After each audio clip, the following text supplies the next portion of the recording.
नई बहू को घर लाकर रमेश जी को बहुत खुशी हो रही थी। वो बहू को अपनी बेटी की तरह प्यार करने लगे। कुछ समय बाद जब पोता हुआ तो मानो जैसे उनकी दुनिया खुशियों से भर गई हो। अब वो रोज पोते के साथ खेलकर अपना समय बिताने लगे। एक दिन रमेश जी सब्जी लेकर घर लौटे तो उन्होंने बहू की बातें सुनी। तुम्हारे पिताजी सारा दिन घर में रहते हैं। हर एक आधे घंटे में उनकी कुछ न कुछ फरमाइशें होती हैं। कभी बहू बेटा ज़रा चाय बना दो, कभी बहू खाना ले आओ बेटा, कभी मेरा चश्मा दे दो, मेरे कपड़े दे दो, फ़ोन दे दो। मैं क्या कोई नौकरानी हूँ जो दिन में थोड़ा आराम भी नहीं कर सकती। रमेश जी ने सोचा, बहू मेरी वजह से बहुत थक जाती है। मैं कुछ समय अपनी बेटी के घर चला जाता हूँ। अगले दिन वो बेटी के घर पहुँचे तो बेटी बहुत खुश हुई।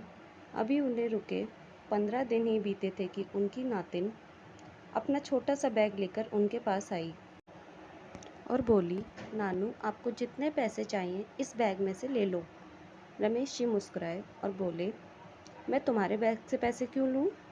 वो बच्ची बोली, क्योंकि पापा सुबह मम्मी को कह रहे थे कि आप और कितने दिन हमारे घर में रहोगे। उनका रोज रोज का खर्चा तुम्हारा भाई कुछ तो पैसे देकर भेजता। तो आप मेरे बैग में से पैसे ले लो और अभी मत जाओ, वरना मैं आपको मिस करूँगी नानू।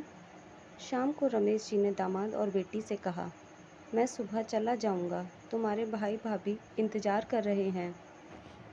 अब रमेश जी ना तो बेटी के घर रुकना चाहते थे और ना ही बहू बेटे के पास।